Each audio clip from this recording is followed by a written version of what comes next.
Hey folks, Katie Phang here at the Katie Phang News Channel. We just got the breaking news that the United States Supreme Court has upheld a Tennessee state law that did not allow for transgender care to be provided to minors. And I wanted to walk through that decision with you in real time. And again, the breaking news being the Supreme Court upholding a Tennessee ban on transgender youth medical care. And so we're going to walk through that opinion in real time. Hopefully this provides some value to you, but I appreciate your patience as we do it together.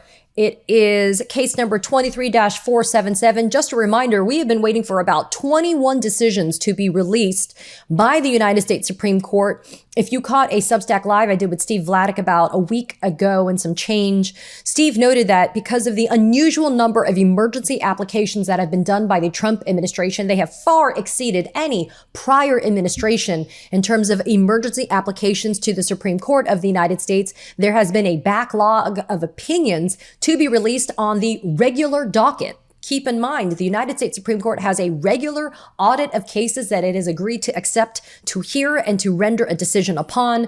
And because the Trump administration has just been hammering the Supreme Court with emergency applications, there has been a delay. So we've been waiting for a lot of important opinions, including this one. Straight out of the gate, it is a 6-3 decision, split on ideological policy lines, right? We've got 6 conservative justices, the uber conservative majority of the Supreme Court, the 6 of them, and then the 3 liberal, quote unquote. And, listen, I don't go for the labels, but they clearly apply with the Supreme Court. 3 liberal justices, Sotomayor, Justice Ketanji Brown Jackson, and Justice Kagan in the dissent.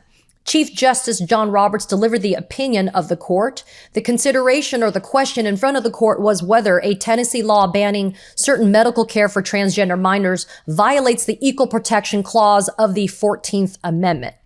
The immediate ruling from the court is the following in terms of a summary. And it says here, the court's role is not to judge the wisdom, fairness, or logic of Tennessee SB 1, which is the law at issue here, but only to ensure that the law does not violate equal protection guarantees. It does not. Questions regarding the law's policy are thus appropriately left to the people, their elected representatives, and the democratic process. Okay, so let's very quickly go through the majority opinion here, because the analysis is what we're trying to look at. So here we go. The decision that was before the Supreme Court is whether Tennessee law SB 1 violates the Equal Protection Clause of the 14th Amendment. So let's start with the Equal Protection Clause of the 14th Amendment. The 14th Amendment's command is no state shall deny to any person within its jurisdiction the equal protection of the laws. It must coexist with the practical necessity that most legislation classifies for one purpose or another with resulting disadvantage to various groups or persons. If a law neither burdens a fundamental right nor targets a suspect class, we will uphold the legislative classification so long as it bears a rational relation to some legitimate end. We generally afford such laws wide latitude under this rational basis review, acknowledging that the Constitution presumes that even improvident decisions will eventually be rectified by the democratic processes. So that is the first paragraph in Section 2 of the majority opinion. So we're going to stop and we're going to break it down because it really is the crux of how the majority reached its decision in this case. So the 14th Amendment says that no state shall deny to any person the equal protection of the laws. And what the majority does here is say that when a law does not burden a fundamental right or does not target a suspect class, the type of analysis that's going to be provided by the courts is one that is called rational basis review. What does that mean? Does the law, in this case, the Tennessee SB 1 law, does it have a rational relationship to some legitimate end? And I continue to put this in quotations because that is literally how the law analysis is. Does Tennessee's law prohibiting transgender medical care to youths, does it have some type of rational, reasonable relationship to some legitimate end? Now, how does the court reach this decision? Well, it relies upon the evidence that has been provided by both sides throughout the course of the litigation. So, when you do a rational basis review, which the majority applied in this case, it comes to the conclusion, it being the majority, that even a improvident decision, meaning even maybe not such a good decision that's reached by the court, will, quote, eventually be rectified by the democratic processes, period. What does that mean?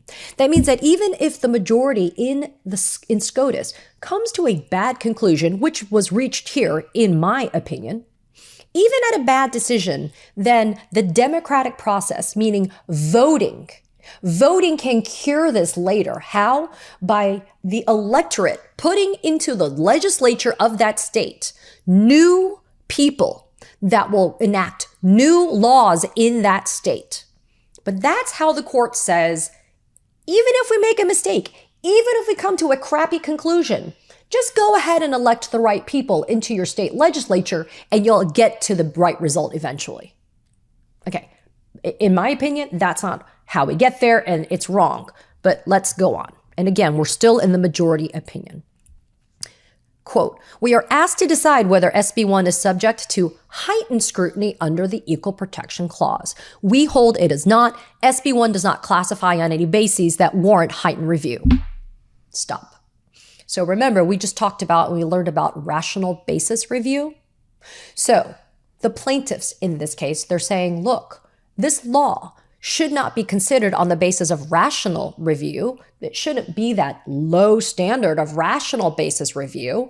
This law should be subjected to something called heightened scrutiny or heightened review. Why? Because it's a law that implicates sex. It's a law that deals with sex. And because of that, a heightened scrutiny analysis must apply. But the court in a majority says, we do not think that this Tennessee law classifies on any basis of sex, and so it doesn't warrant that heightened scrutiny or intermediate review. So the strict constructionists, meaning the justices or the judges that are looking at just the language of the statute itself, they say, on its face, SB 1 incorporates two classifications. First, SB 1 classifies on the basis of age. Healthcare providers may administer certain medical treatments to individuals ages 18 and older, but not to minors. Second, SB 1 classifies on the basis of medical use. Healthcare providers may administer puberty blockers or hormones to minors to treat certain conditions, but not to treat gender dysphoria, gender identity disorder, or gender incongruence. Classifications that turn on age or medical use are subject to only rational basis review. Stop. Okay. So, in order to justify the use of a rational basis scrutiny by the majority in this case, they are saying that this Tennessee law only classifies on the basis of age and on the basis of medical use. They conveniently ignore the fact that the medical use component of this law obviously deals with gender dysphoria, gender identity disorder, or gender incongruence, meaning this law has excluded medical providers from being able to help minors when they suffer from those particular medical conditions. So it's the convenience of the majority to be able to ignore the fact that there are certain medical conditions that are being excluded by this Tennessee law. And so the convenience comes because they say, look, then that means that we can apply that lowest analysis of just rational basis review on this particular law.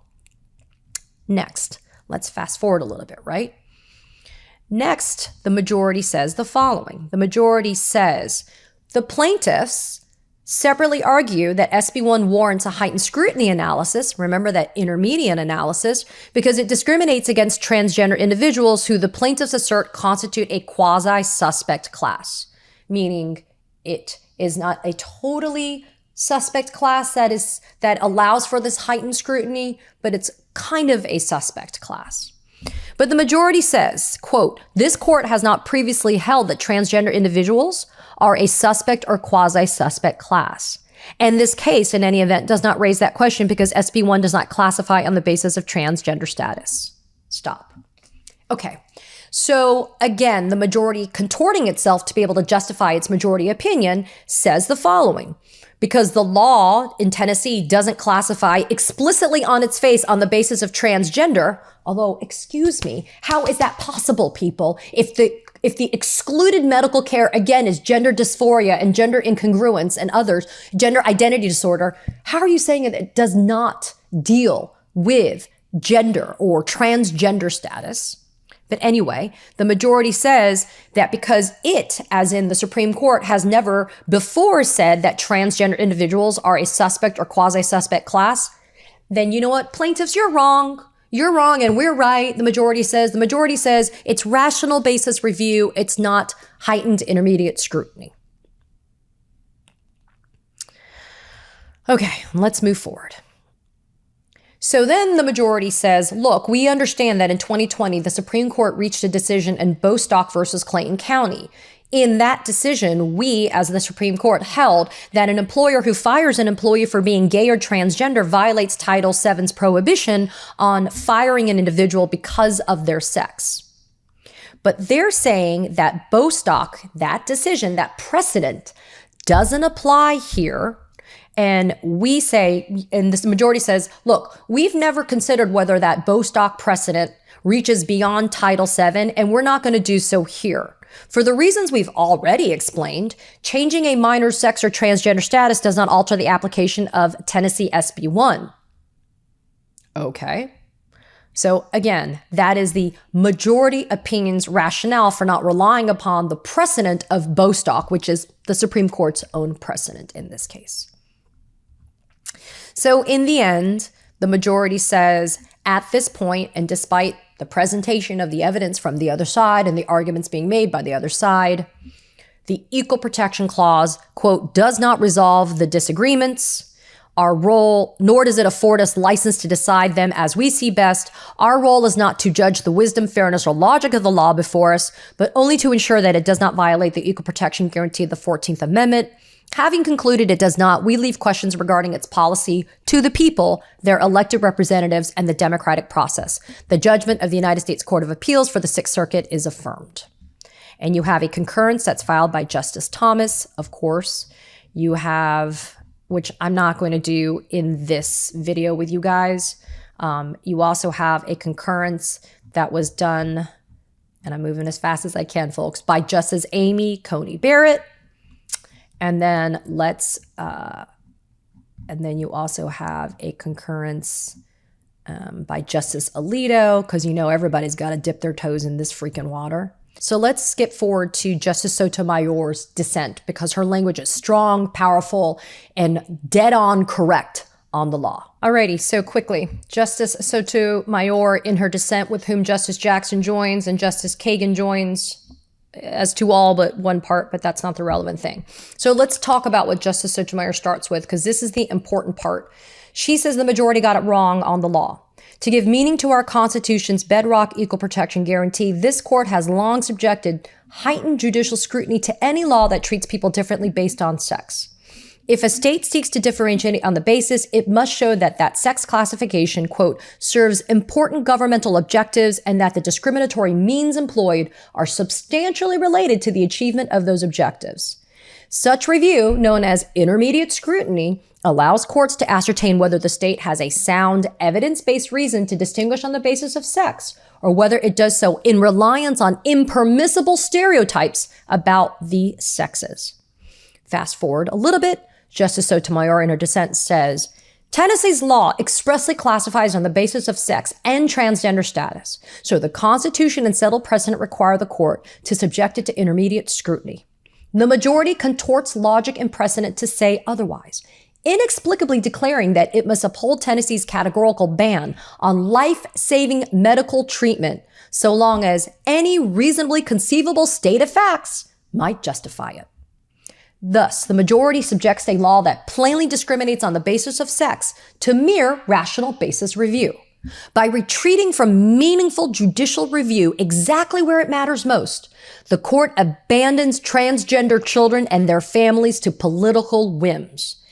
In sadness, I dissent. I mean, really, folks, I don't even need to read more, although I invite you to do so, and I will post the opinion for you in the comments section of this YouTube video. But this really, Justice Sotomayor really nails it on its head. It is a politically motivated decision by the majority in this case. It is politically convenient for the majority in this case to ignore the fact that Tennessee's SB 1 law is specifically targeting a class of people, that being transgender children. So, the hypocrisy is rank. The Supreme Court of the United States, its majority of conservative justices, they like to say that they are strict constructionists, that they look at the face of a law and they rely upon just the language of that statute in order to reach its decisions. But the hypocrisy that comes from the majority is that they are clearly driven by political motivations. They do not want to support transgender people, and they certainly do not want to support transgender children, transgender minorities, even though they know that the evidence and the science supports the need for the medical care and treatment that is provided to those that are suffering from diagnoses of gender dysphoria, gender identity disorder, and gender incongruence. Those are medically proven conditions. And yet the majority says, because it doesn't fit squarely within their conservative minds about what constitutes sex or sexual classification, the majority says, we're just going to uphold this Tennessee ban. Now, the reality of doing so is the following. There are several states across our country that have enacted similar bans to those that we see in Tennessee. And so as a result of the Supreme Court decision, now this Tennessee law being upheld, this means that those other bans are going to be upheld in those other states.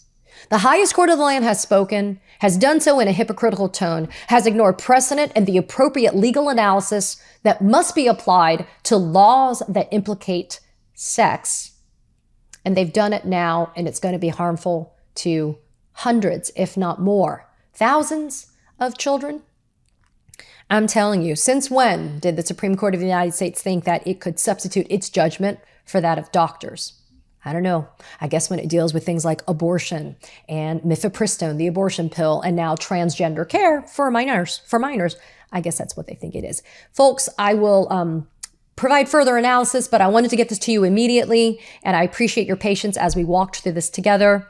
Be mad, be outraged, demand accountability. You know I am. I'll see you on the other side. Katie Phang here. The truth matters now more than ever. So hit that subscribe button so you don't miss a thing. Thanks for watching.